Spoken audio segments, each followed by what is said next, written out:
이 땅에서 육신의 삶을 마치면 육신의 밖에서 기다리시는, 성경의 말씀대로 하면 그 여호와 앞에 서야 한다 하는 말씀이 있는데, 그 말씀과 같이 우리 인간은 그 여호와 앞에 서야 할 때가 있습니다.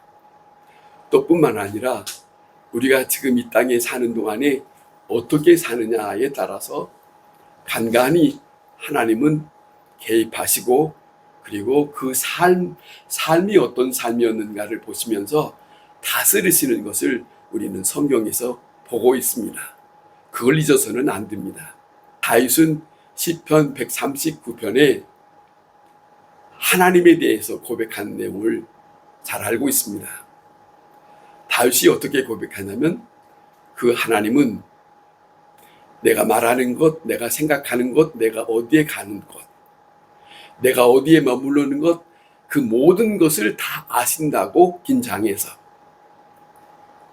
그러니까 중요한 것은 하나님, 그 하나님을 우리가 똑똑히 의식하고 살아야 한다. 성경에서 우리에게 전해주고 있는 그런 말씀이 되겠습니다. 우리가 지금 이 이스라엘과 유다의 왕에 대한 말씀을 우리가 보고 있습니다. 우리가 다시 한번 생각하면 이스라엘 왕은 이스라엘의 북쪽을 얘기하고, 그 다음에 유다의 나라는 이스라엘의 남쪽을 이렇게 나눠서 왕이 되어서 진행하고 있는데, 지난 시간에 보았던 것처럼 열왕기 15장에는 유다 왕 두 사람, 또 이스라엘의 왕 두 사람에 대해서 소개하고 있었습니다. 유다 왕 두 사람에 대해서는 먼저 르호보암에 대해서, 그리고 그 아들 아비암에 대해서 말하고 있어요.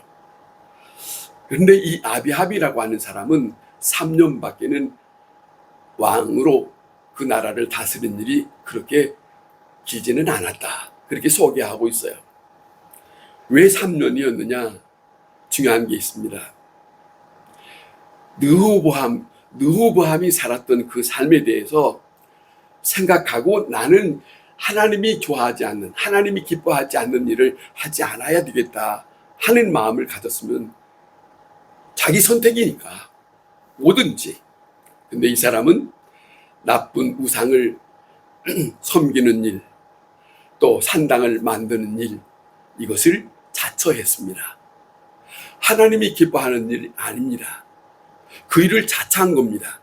그 일을 자처한 것은 자기 선택이다. 자, 그래서 그는 빨리 이제는 물러나게 되고, 그 다음에 아사라고 하는 사람이 왕이 되었습니다. 근데 왕이 되어서 41년 동안을 다스리게 되었다.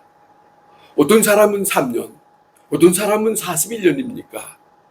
성경에서 말씀하고 있는 것은 그가 살아오는 기간이 하나님 앞에, 우리의 모든 삶은 하나님 앞에 사는 거니까, 하나님 앞에 하나님을 어떻게 기쁘시게 했느냐, 하나님을 마음에 들지 않게 했느냐, 그것의 사이에서 어떤 사람은 3년, 어떤 사람은 41년의 긴 시간 동안 나라를 다스리는 일을 했더라, 그렇게 가르쳐주고 있습니다. 본인 여기 보면 이 아사라고 하는 사람은 잘 다스리는 일을 했어요. 뭐냐면 우상을 진멸했다. 그 다음에 남색자들을 다 내쫓았다. 그 남색자들을 남겨놓으면 자기도 병들어서 좋지 않을 뿐만 아니라 다른 사람들까지 좋은 영향을 주지를 못했어요. 그러니까 그걸 아는 이 아사 왕은 그냥 두고만 볼 수 없다 하는 거죠. 하나님 앞에서 진멸했다, 몰아냈다. 또 하나는 그 어머니, 우상을 섬기는 그 어머니를 보고 쉽지 않은 일을 했습니다. 그의 자리를 폐위시켰다. 쉽지 않는 일이에요. 자기 어머니인데 그 일을 했다.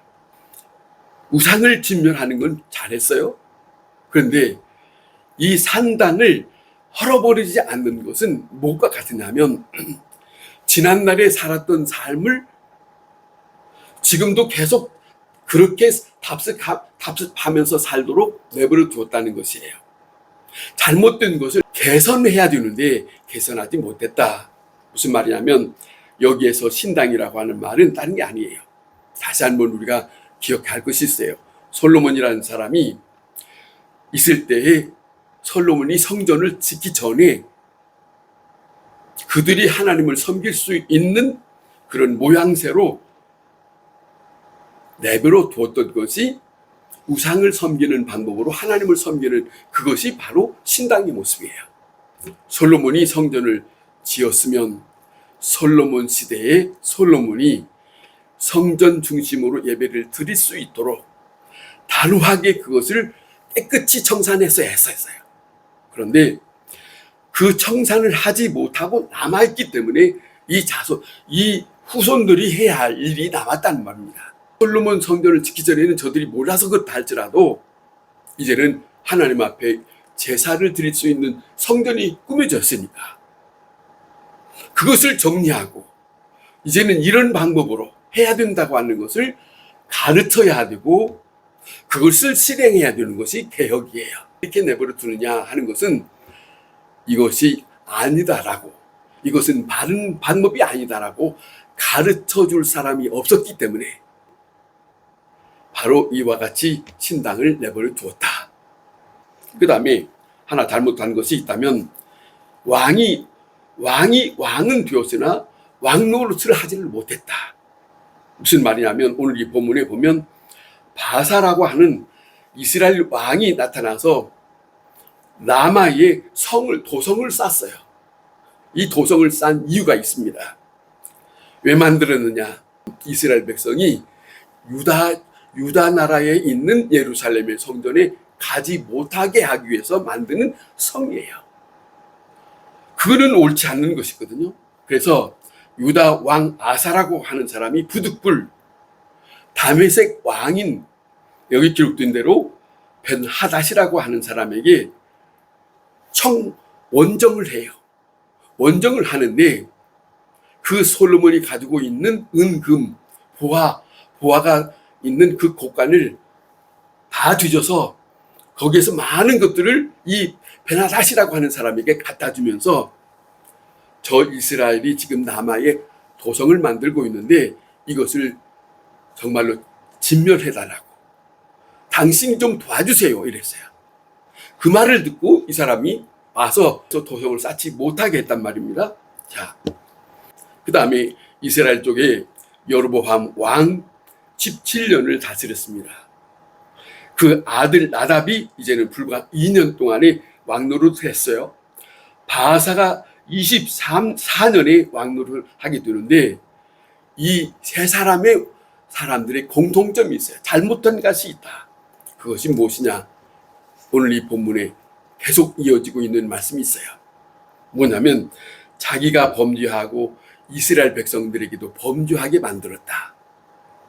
이게 누구로부터 시작됐느냐? 르호보암 왕이 했던 것을 그 아들이 하고 그 다음에 그 손자가 하고 이 세 사람이 똑같은 일을 했어요. 똑같은 것을 성경에서 지적하고 있어요. 계속적으로 성경에 보면 이런 말씀이 있습니다. 오늘 이 본문에 나답이 그 아비 여로보암을 따라서 했다. 저가 여호와 보시기에 악을 행하되 그 아버지의 길을 행하여 이스라엘 백성들도 범죄하게 행하였다라고 그렇게 말하고 있습니다. 그 다음에 아사가 나답을 죽입니다. 아사가 나답을 죽여요. 자기가 왕이 됩니다. 아사가 왕이 될 때에 여로보암의 집을 쳐서 한 사람도 남기지 아니하였다라고 29절에 전하고 있습니다. 자, 이 사건은 지난날에 우리가 14장 14절에 보면 열왕기상 14장 14절에 보면 하나님의 사람 아히야라고 하는 사람이 여로보암 집에 아히야라고 하는 사람이 하나님이 보내서 그곳에 가게 됩니다. 그 여로보암이 제사 드리고 있을 때에 갔던 일이 있어요. 그런데 그곳에 가서 그 여로보암에게 이 아히야라고 하는 사람이 한 말씀이 있어요. 당신의 집이 이제는 끊어버릴 것이다. 당신의 집을 여호와께서 끊어버릴 것이다 하신 말씀이 있어요. 그 말씀이 오늘 이 본문의 30절에도 똑같은 말씀이 있어요. 이는 여로보암이 범죄하고 또 이스라엘로 범하게 한 죄로 인하여 하나님 여호와를 노엽게 한 일 때문에 이와 같은 일이 벌어졌다. 그러니까 바사라고 하는 사람이 나답을 죽인 것은 하나님의 말씀이 이루게 한 일이다 하는 거죠. 다시 말하면 지난날에 여로보암이 행하였던 그 일을 계속적으로 이어져서 행하는 그 일을 보고 하나님께서 이 집안에 대해서 심판하는 내용이 오늘 이 본문에 나타나고 있다. 우리는 하나님을 믿으면서 하나님에 대해서 생각해야 합니다. 중요한 것은 하나님은 사랑의 하나님만으로 생각하면 안 돼요. 내가 하나님 앞에 기쁘게 하는 일과 슬프게 하는 이 두 종류가 있어요. 하나님을 기쁘시게 하면서 하나님의 이름을 부르며 찬양하는 것은 하나님이 기뻐하겠죠. 그러나 내가 하나님의 이름을 부르는데 근데 하나님이 좋아하지 않는 일을 행하였다. 그건 하나님이 보시고 있다. 두려워할 줄 알아야 돼요. 하나님을 믿는 사람은 두려움이 있어야 돼요. 그건 어느 직분을 가지고 있다 할지라 상관없어요. 그 하나님은 직분 보고 말씀하시고 그런 건 아니에요. 그 어떤 직분이든지 하나님 앞에, 이거 보세요. 이 사람, 여로보암이라는 사람, 나답이라는 사람, 이 사람들이 다 왕이에요. 직분이. 그럼에도 불구하고 저들의 삶을 보고 하나님은 심판하는데 저들은 하나님에 대한 두려움이 없었다. 이게 문제입니다. 우리가 이 땅에 사는 날 동안 중요한 것은 하나님에 대한 두려움 속에 하나님으로부터 온 그 은혜 가운데 기쁨과 즐거움을 안고 사는 거예요. 그런데 이 사람들은 어떻게 살았느냐? 자기가 행하는 것이 옳은 방법이 아닌데 이것을 남에게도 강요를 했어요. 막았어요. 저 이스라엘 백성들이 예루살렘에 가서 예배 드리려고 그곳에 성전이 있으니까. 그런데 이들이 거기 가서 하지 못하게 막았고 단과 베델의 단을 만들어서 그곳에서 날짜도 정해놨어요. 8월 15일 정해놓고 여기서 제사를 드려라. 이거는 이스라엘 백성에게서는 있을 수 없는 일이에요. 왜? 이미 출애굽할 때 하나님께서 다 가르쳐 주었어요.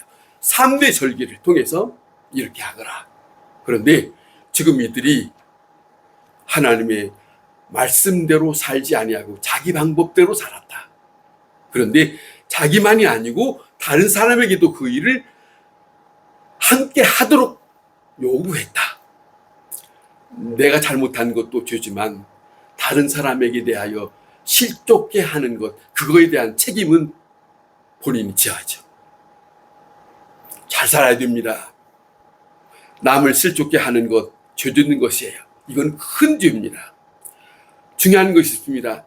내가 내 마음을 은혜 가운데 잘 지켜가면서 사는 것도 필요하지만 살아가면서 다른 사람의 마음에 저 사람에게 믿음으로 살아가는 사람들의 마음에 그 은혜를 쏟아붓는 일을 행하도록 해서는 안 돼요. 상대방의 마음을 복잡하게 해서 기분 나쁘게 하면 안 된다는 거죠. 저들에게도 하나님의 은혜 가운데 살 수 있도록 우리는 늘상 그들을 돌봐야 돼요. 그리고 함께 나나 저나 하나님 앞에서 은혜 가운데 살면 함께 은혜 가운데 살 수 있도록 기쁨을 나눠야지. 나는 나고 저 사람에 대해서는 또 상대방에 대해서는 내가 함부로 실족하게 만드는 일은 이건 엄청나게 하나님의 심판이 있다. 이스라엘의 범죄, 여로보암의 범죄, 그 원형이 다른 데 있는 게 아니에요. 자기가 죄를 짓고 백성들에게 죄를 짓게 만들었던 일이 자청한 죄예요. 이걸 무섭게 심판하고 있는 것이 이 본문에 기록되어 있는 말씀 속에서 모두가 다 볼 수 있도록 기록하고 있어요. 성경은 그냥 기록한 게 아닙니다. 역사를 통해서 그때그때 사람들이 사는 것을 보면서 하나님이 어떻게 하셨는가 하는 걸 보여주고 있어요. 그냥 역사 기록한 게 아니에요. 그 시대마다 한 사람 한 사람들의 삶을 하나님은 지켜보았고 그들의 삶을 통해서 하나님은 어떻게 하셨는가. 이걸 성경은 보는 사람의 입장에서는 이 마음이 필요합니다. 그 마음이 없으면 성경은 그냥 읽고 말아요. 다른 일반 책과 다를 바가 없어요. 그러나 성경은 그렇지 않아요. 한 구절 한 구절 속에 사건이 있습니다. 그 사건 속에 사람들은 어떻게 했고 그들의 삶에서 하나님은 어떻게 대하셨는가. 그걸 기록하고 있잖아요. 그 기록 속에 우리는 하나님을 만나야 돼요. 그 기록 속에서 하나님을 만나지 못하면 성경을 수없이 읽었다 할지라도 허당입니다. 우리 모두가 다 살아계신 하나님, 눈에는 보이지 않지만 그 하나님이 우리의 생각도 우리가 행하는 것도 우리가 말하는 것도 하나님은 다 듣고 보고 계시다. 그 앞에 살고 있다는 것을 놓쳐서는 안 됩니다. 그 삶에서 하나님이 기뻐하는 삶을 살아갈 수 있기를 바랍니다. 기도하겠습니다.